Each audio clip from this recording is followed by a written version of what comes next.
Why do some families move through life as though an invisible hand is guiding provision toward them, while others, equally hardworking, equally sincere, equally faithful in their prayers, remain locked in the same cycle of struggle year after year, decade after decade? I have sat with this question for over 40 years. I have watched families who had every visible advantage sink into financial despair. And I have watched families who had nothing, who began with empty hands and broken circumstances, rise into a sufficiency so steady and so deep that it could not be explained by any ordinary logic. And I want to tell you today, as rabbi, that after 4 decades of immersion in the primary texts of our tradition, I have found the answer. And the answer is not what the modern world will ever tell you. It is not your education. It is not your connections. It is not the economy. It is not your work ethic, though all of these matter. The real difference was written down thousands of years ago in a language most people will never learn, encoding a spiritual technology most people will never discover, and today I am giving it to you directly.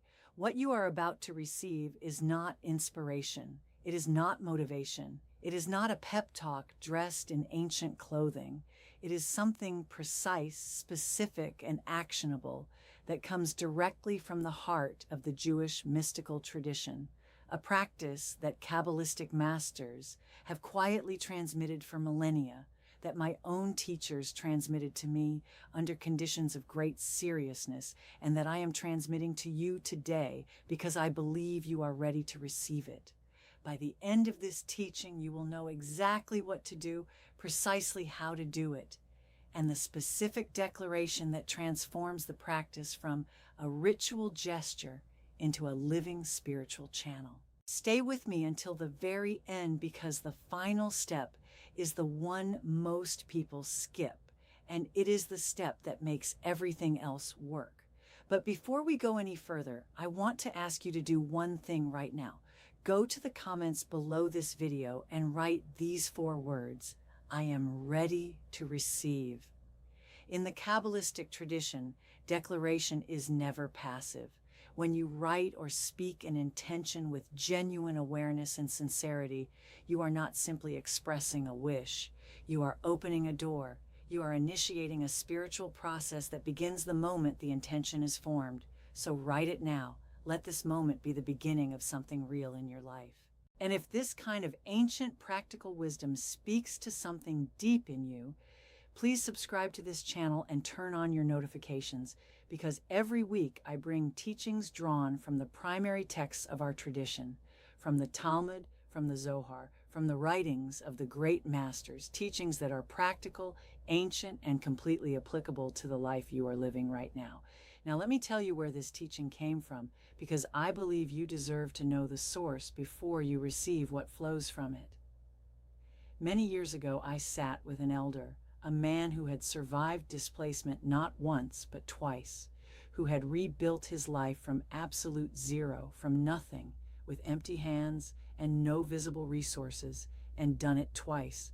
And at the time of our conversation, this man lived with a quiet and completely unshakable sense of sufficiency. He had no anxiety about money.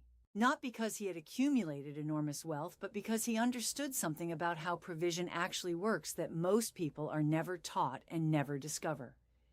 He reached into his coat and showed me a simple worn wallet.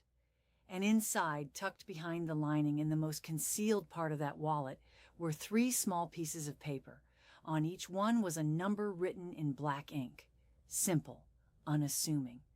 But the way he spoke about them was not simple at all. He said to me, "Rabbi, the moment a person begins to treat their wallet as a sacred vessel rather than a practical object, their entire relationship with provision begins to change. Not because of superstition, because of alignment, because of the profound difference between a vessel that has been prepared and a vessel that is not." I want to tell you something honest. When he showed me those 3 pieces of paper, I was skeptical. I was a man of texts and Talmud. I did not come easily to practices I had not yet verified in the sources, but he sent me back to the sources. And what I found there rearranged something in me permanently, because what I found was not folk belief. What I found was a complete and sophisticated understanding of how the spiritual and the physical interact, rooted in principles that run through the Torah, the Talmud, the Zohar, and the writings of the Arizal. Rabbi Isaac Luria, the great master of Kabbalah who illuminated the hidden architecture of creation in 16th century Saft. And when I applied this practice myself for the first time, I was in a season of genuine financial constriction. Doors I had expected to open had not opened. Resources I had counted on had not materialized.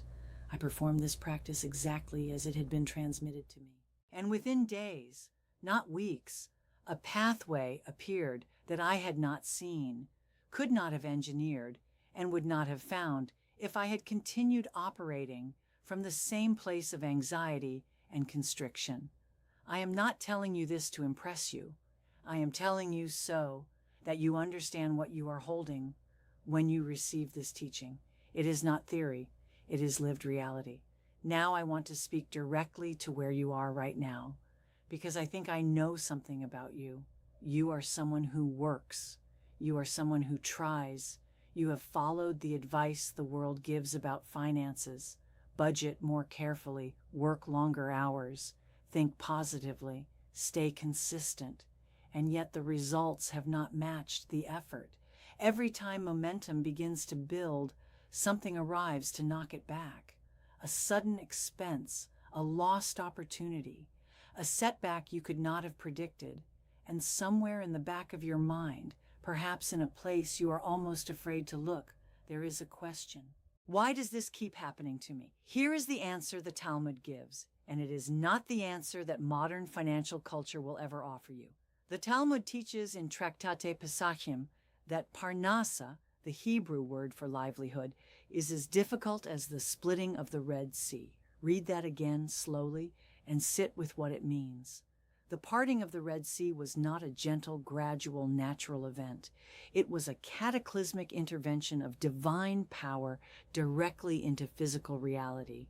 And the sages are telling us that genuine financial breakthrough requires the same category of force, not human effort alone, not positive thinking alone.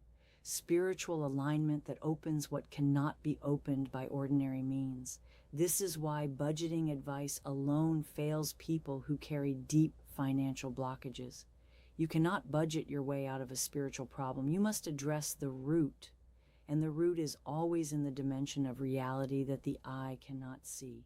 The Jewish people have understood this for thousands of years. Through exile and persecution, through economic exclusion and forced displacement, through periods when entire communities lost absolutely everything and rebuilt from nothing, a body of practical spiritual knowledge was preserved and transmitted quietly from teacher to student, from generation to generation. Not because the Jewish people are fundamentally different in their essential humanity, but because they maintained access to a technology for engaging with the spiritual laws that govern material reality. Today, part of that technology is yours. And before we go into the heart of this teaching, I want to pause and ask you something. Is there someone in your life who is in a season of financial struggle right now? Someone who is working hard and not seeing the fruit of that work? Share this video with them right now, not after you finish watching, right now.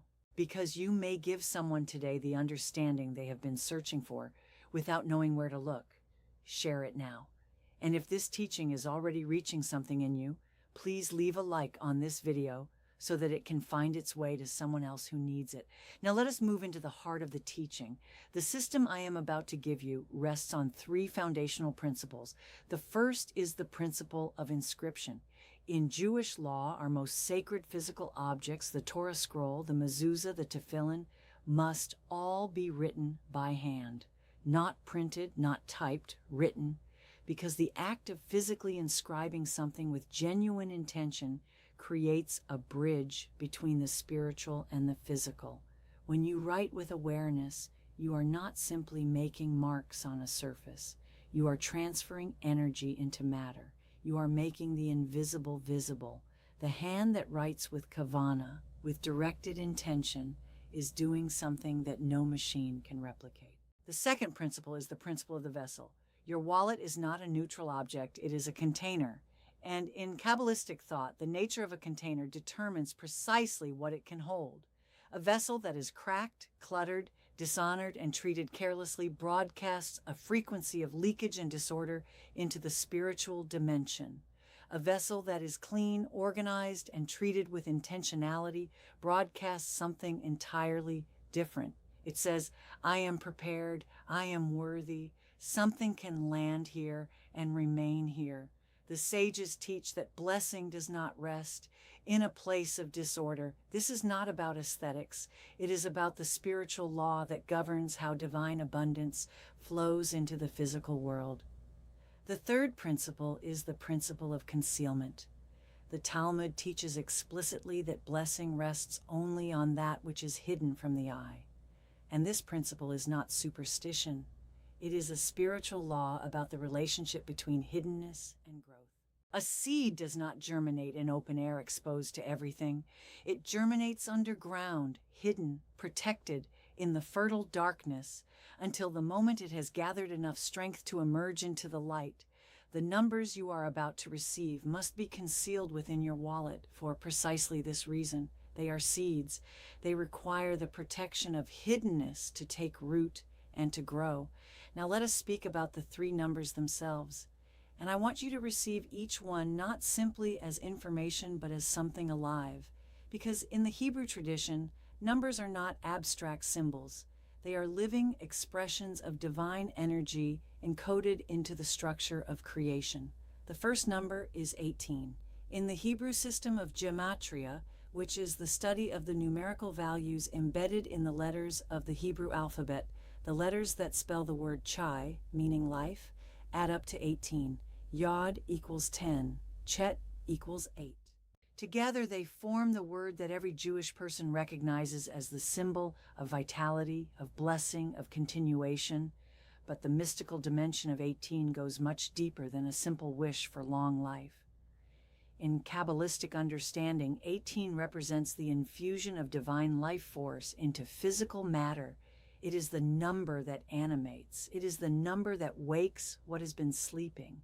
And the rabbi says to you today, most people are living with finances that are, spiritually speaking, dormant. The money exists, but it is not moving in the direction of growth. It is static. It is burdened with the accumulated residue of past failures and present fears. When you write 18 on a small piece of white paper and place it in your wallet with full intention, you are issuing a declaration into the spiritual dimension. My finances are alive. I am not managing a shrinking pool of static resources. I am tending a living organism that grows. The energy of chai enters this vessel, and what was dormant begins to awaken. Now, if you are watching this and something in you is responding to what I am sharing, I want to ask you to subscribe to this channel right now and turn on the notification bell, because every single week I bring teachings exactly like this one, decoded from the original text, rooted in centuries of tradition, designed not to entertain you for a few minutes and then fade, but to permanently change the way you understand the spiritual laws governing your material life. Subscribe now. The next teaching may be the one that changes everything. The second number is 26. This is among the most sacred numbers in the entire Jewish mystical tradition. 26 is the gematria of the tetragrammaton, the four-letter name of the divine that appears over 6,000 times in the Torah, and which the sages teach is the name that most directly expresses the eternal, self-existing nature of the Creator. Yod is 10, Ha is 5. Vav is 6. Ha again is 5. Together, they equal 26. When you write this number and place it in your wallet, you are doing something extraordinary in the spiritual dimension. You are creating a direct channel of connection between your physical vessel and the infinite source of all provision. The Talmud teaches that all sustenance ultimately flows from the divine, but a channel must exist for that sustenance to reach a person. 26 is the construction of that channel. It is the acknowledgement that your provision is not ultimately dependent on the fluctuating conditions of any economy, or the goodwill of any particular human being, or the circumstances of any given season. It is decreed at a level that transcends all of that, and your wallet, with this number inside it, becomes a landing place for that decree. The third number is 72. In the book of Exodus, in the account of the crossing of the Red Sea, there are 3 consecutive verses, each containing exactly 72 Hebrew letters. The Kabbalists, beginning with the Arizal, Rabbi Isaac Luria, taught that these 3 verses encode 72 distinct divine names, each one a specific channel for overcoming a different type of spiritual obstruction. 72 represents totality. It represents the complete spectrum of divine intervention available to a human being. When you write 72 and place it in your wallet, you are not opening one channel of abundance. You are activating all of them simultaneously. You are declaring that provision does not need to reach you through one narrow pathway. It can come from every direction, from sources you have not yet imagined, from relationships you have not yet formed, from timing you could not have orchestrated. Every channel is open. Now, before you take out a pen, you must prepare properly, because spiritual technology requires the same kind of care and precision that any serious endeavor requires. You would not approach surgery with careless preparation. You must not approach this practice with distraction or casualness. First, your wallet must be clean and organized before you begin. If it is torn, cracked, or falling apart, replace it first. I am completely serious about this. A broken vessel cannot hold a spiritual charge, regardless of what you place inside it. Remove every expired card, every crumpled receipt, every scrap of paper that does not belong there. Make it a container worthy of what you are placing inside it. Second, use a pen with black ink. In Kabbalistic symbolism, black represents the hidden potential, the state before manifestation, the fertile darkness from which all creation emerges. The ink must be permanent and must flow without skipping. If the pen skips while you are writing, discard that paper and begin again on a clean piece. The integrity of the stroke matters because the intention is carried in the continuity of the act. Third, write on small pieces of clean, white, unlined paper. Lines represent human-imposed limitations and restrictions. You are calling in the infinite. The paper must be unmarked and unlined. Fourth, cut each piece small enough to fit in a concealed compartment of your wallet, where it will not be visible when you open your wallet in daily life. Fifth, have a small amount of seed money ready. Even a single coin is sufficient. The Talmud teaches that blessing does not rest on emptiness. You need something present in the vessel for the energy to attach to. Even the smallest amount of money placed with intention becomes the nucleus around which more is gathered. Sixth, perform this practice in the early morning. The sages called the period before the full weight of the day has settled at Ratzon, a time of special divine favor. It is when the boundary between the spiritual and the physical is most open. Do this before you check your phone, before you speak to anyone, before the noise of the day has entered your mind. Now prepare yourself internally. Wash your hands 3 times, alternating right and left, as is the Jewish tradition upon waking. This is not merely hygienic. It is the ancient practice of clearing residual energy and preparing yourself to engage in sacred work. Then sit in a quiet place. Take 3 deliberate breaths, and with each one, consciously release the anxiety that has been living in your chest. The worry is not welcome in this moment. only the intention. Take the pen in your right hand. Before you write anything, hold it for a moment and speak this sanctification either aloud or in your heart. Blessed is the source of all, who has placed the power of the infinite within the letters and numbers of creation. I dedicate this act to the opening of my vessel and to the flow of Parnassah into my life and the lives of those I love. Now take your first piece of paper and write the number 18. Write it slowly. As you form each stroke, see the number alive, pulsing with the golden light of chai. Say inwardly, stagnation is removed from my finances. My provision is alive. The life force of the divine flows through this vessel and causes increase. Take your second piece of paper and write the number 26. As you write, sense the opening of a channel directly above you, a column of clear light connecting your small physical wallet to the infinite treasury of the Creator. Say inwardly, I am no longer dependent on the logic of human systems alone.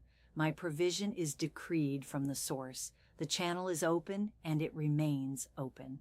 Take your third piece of paper and write the number 72.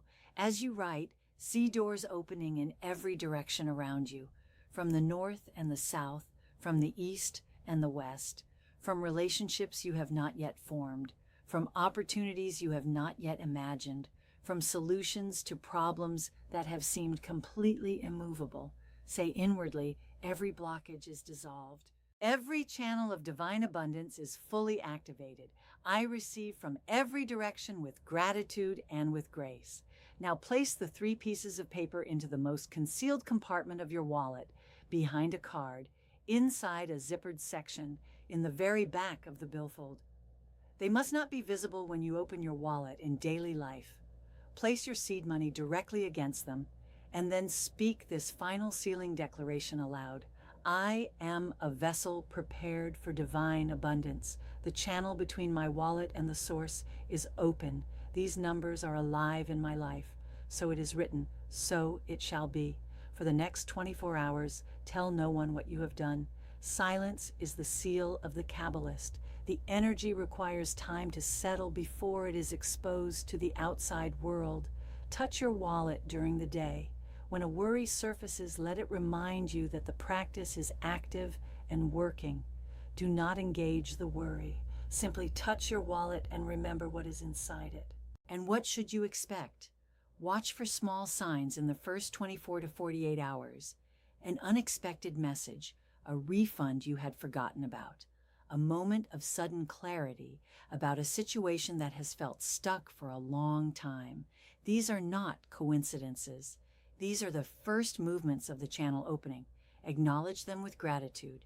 Thank the Creator for them explicitly and specifically, because the soul that dismisses the small sign is declaring to the universe that it is not yet ready for the large breakthrough. Gratitude is not a formality. It is the mechanism by which the channel deepens. Within 3 to 7 days, something in the rhythm of your financial life will have shifted. You will notice it first in what stops happening more than in what starts. The constant low-grade anxiety will lighten. The sense of swimming against a current will ease. Opportunities will begin to find you rather than requiring you to chase them with exhausting relentlessness. But I must say this plainly and without softening it.